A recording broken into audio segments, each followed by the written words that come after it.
안녕하세요. 까치살모입니다. 여러분 분명히 말하는데요. 여기는 국뽕 채널이 아닙니다. 혹시라도 여기가 국뽕 채널인 줄 알고 들어온 분들은 나가셔도 됩니다. 그리고 우리나라는 민주주의 국가이고, 그로 인해서 다양한 의견이 있을 수 있고, 나와 생각이 다른 사람은 항상 존재할 수 있습니다. 나와 의견이 다르다고 나쁜 놈이 아니에요. 나와 의견이 다른 게 나쁘다고 생각하시는 분들, 그분들은 우리나라에 맞지 않는 사람들입니다. 그분들은 우리나라보다는 북쪽의 위대한 수령님의 나라가 어울리는 분들입니다. 저번에 제가 했던 건 고작 대형 수송기 사업에 대형 수송기가 아닌 기종이 들어오는 건 잘못되었다는 이야기일 뿐입니다. 그런데 이것 때문에 사람을 욕하고 하는 사람들은 대체 무슨 생각을 하는 것일까요? 그런 분들은 이해가 안 갑니다. 여기는 민주주의 국가입니다. 다양한 생각을 가진 사람이 다양한 의견을 이야기할 수 있는 민주주의 국가입니다. 그리고 저에게 진실을 이야기해달라는 분들도 많은데요. 솔직히 말해서 저는 요즘 제 영상이 진실과는 멀어지고 있다는 걸 느끼고 있습니다. 저번 원자력 잠수함에 대한 이야기도 제가 알고 있는 걸 전부 말하지 못했고, 그리고 KF-21 전투기의 초기 양산수량 축소도 저는 이야기를 하지 못하고 있습니다. 왜냐하면 진실을 말하면 사람들이 욕할 게 두려워서입니다.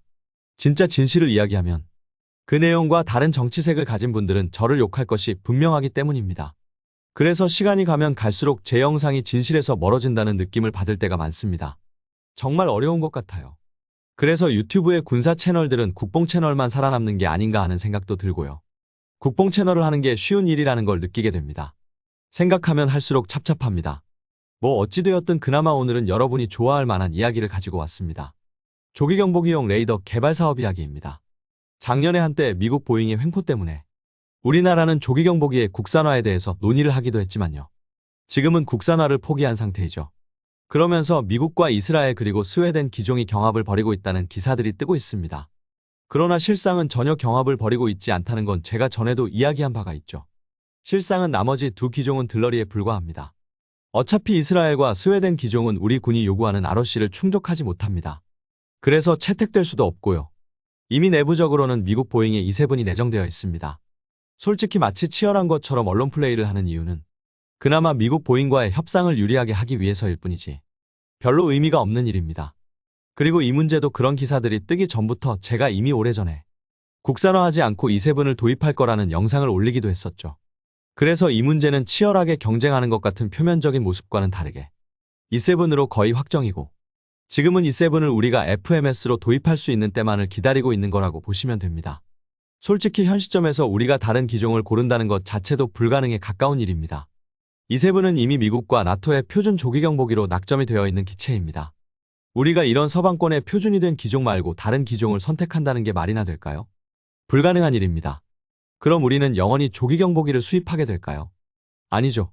그건 분명 아닙니다. 여러분도 알겠지만 당장 카이에서 수송기 개발안을 내고 있고 카이는 이 수송기의 수요 중에 하나로 국산 조기경보기를 제안하고 있습니다. 그러나 당장은 아니고요. 한마디로 카이의 주장도 이번부터는 아니고 다음부터는 국산 수송기를 개발해서 이 국산 수송기를 바탕으로 조기경보기를 개발하자는 제안입니다. 그러나 조기경보기가 우리가 만들고 싶다고 해서 바로 만들 수 있는 물건이 아니라는 걸 여러분도 잘 아실 겁니다. 결론은 지금 당장 우리가 조기경보기를 개발하려고 해도 우리에게는 충분한 기술력이 없습니다. 그래서 일각에서는 스웨덴에 조기경보기를 도입해서 기술 이전을 받자는 의견도 있습니다. 그러나 물론 스웨덴 조기경보기는 우리 군의 ROC에 미치지 못하기 때문에 채택할 수는 없고요. 그럼 우리가 뭘 해야 할까요? 지금 당장은 아니라고 해도 다음번 조기경보기를 국산화하기 위해서는 우리가 뭘 해야 할까요? 당연하지만 기초기술을 개발해야 합니다. 그리고 오늘 이야기는 바로 그것에 관한 이야기입니다. 조기경보기용 레이더의 개발은 지금 한화가 하고 있습니다. 이 사업은 항공기용 L밴드 대역 장거리 A사 레이더 안테나 장치 개발이라는 사업으로 한화에 의해서 2022년 11월부터 2025년 10월까지 하는 사업입니다. 그럼 우리나라가 조기경보기를 개발하기로 결정한 거냐라고 물으신다면 그건 아니고요. 이건 일종의 연구과제입니다. 실제로 우리나라는 뭔가의 무기나 장비를 개발하는 게 아닌 순수하게 기술 개발만을 위한 연구과제들을 업체에 발주하는 경우가 많습니다. 대표적으로 지금 LIG가 개발한 FA50용 레이더 같은 경우도 이처럼 정부로부터 업체에 대한 연구 개발 과제로 발주된 사업을 바탕으로 개발된 레이더입니다. 특히 방사청에서 LIG에 이런 사업을 내려준 이유는 KF-21용 A사 레이더가 한화에 의해서 개발됨으로 인해서 전투기용 A사 레이더 기술을 한화라는 한 회사가 독점하는 걸 방지하기 위해서 LIG도 전투기용 A사 레이더 기술을 가질 수 있게끔 정책적으로 지원을 해주는 겁니다. 그리고 이번 한화의 항공기용 장거리 A사 레이더도 이런 배분의 일환입니다. 왜냐하면 항공기용 장거리 레이더에 대한 기술력은 LIG가 앞서기 때문입니다. 현재 우리나라는 원격 지원 전자전기라는 사업을 하고 있고 여기에 핵심이 되는 전자전 장비는 바로 LIG가 개발한 장비인데요. 이게 정확히 레이더는 아니지만 레이더와 흡사한 물건입니다. 그래서 항공기 탑재용 장거리 레이더의 기술력은 LIG가 앞서 있고 그래서 특정 기술을 한쪽 회사가 독점하는 걸 방지하기 위해서 한화에게도 이런 사업을 발주를 한 겁니다. 실제로 이 사업은 사업비가 42억으로 결코 큰 규모는 아닙니다. 그럼 이 사업을 통해서 한화는 뭘 개발하느냐? 정확히는 항공기용 레이더에 A사 레이더 소자를 어떻게 배치를 하는 게 효과적인가를 연구하는 사업이라고 보시면 됩니다. 현재 한화는 육상이나 함선에서 사용되는 L밴드 레이더들을 개발하고 있습니다. LSAM용 레이더와 그리고 KDDX용 레이더요. 그래서 이 레이더 소자를 가지고 항공기용 레이더에 어떤 식으로 배치를 해야지 효과적인지를 알아보는 겁니다. 당연하지만 그 모델은 우리가 익숙한 2737 PSI의 레이더를 모방하는 형태로 이루어지게 됩니다. 원래 제가 알기로는 한화는 처음에는 2737의 레이더만을 모방할 생각이 아니었던 것으로 알고 있습니다.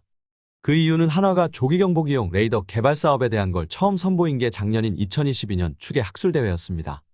그런데 그때는 한 가지 안이 아니라 두 가지 안을 들고 나왔습니다. 하나는 당연히 2737용 레이더를 모방한 형태로 140개의 레이더 모듈을 장착한 형태의 물건이었고 또 하나는 이스라엘산 조기경보기를 모방한 모델로 96개의 모듈을 장착한 형태의 물건이었습니다. 우리가 두 가지 모델을 개발하려고 했던 게 당연했던 게 우리가 조기경보기를 개발한다면 조기경보기의 기종이 어떤 게 될지 알 수 없으니까요. 당연히 우리가 30톤급 수송기를 개발한다면 미국의 2737의 레이더를 기반으로 하는 형태의 레이더를 개발해서 배치해야 합니다. 그러나 우리가 만일 30톤급 수송기를 개발하지 않게 되면 기반이 되는 기체는 지금 이스라엘과 스웨덴처럼 걸스트림 여객기를 바탕으로 할 가능성이 높기 때문입니다. 실제로 걸스트림 여객기는 그 속도가 빨라서 우리 공군이 가장 선호하는 기종입니다. 지금 우리가 전자전기를 개발하기로 했는데요. 현재 공군에서는 상대적으로 속도가 빨라서 생존성이 높은 걸스트림 여객기를 바탕으로 전자전기를 개발하자고 하고 있고 업체에서는 기체의 실내가 넓어서 장비의 탑재가 좀 더 쉬운 수송기를 기반으로 전자전기를 개발하자고 하고 있습니다.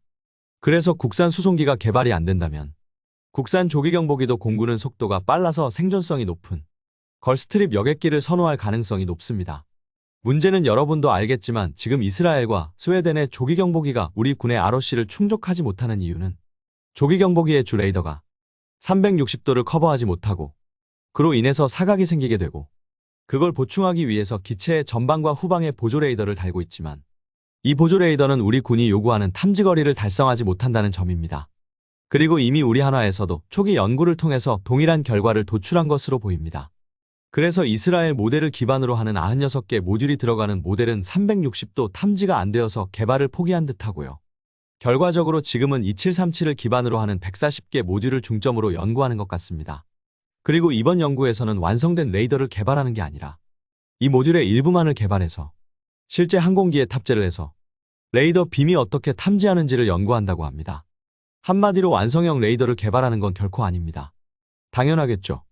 고작 42억으로 조기경보기용 레이더의 완성형을 개발한다는 게 말이 안 되죠. 아무튼 그래서 어찌되었던 우리나라는 드디어 조기경보기용 레이더 개발을 시작하기는 했습니다. 이로 인해서 지금 당장은 힘들겠지만 최소한 다음번 조기경보기는 국산화할 길을 열어둔 거라고 보고요.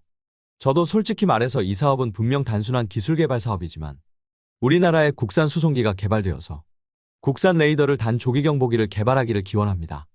여러분은 어떻게 보시나요? 과연 우리가 조기경보기를 개발할 수 있을 거라고 보시나요?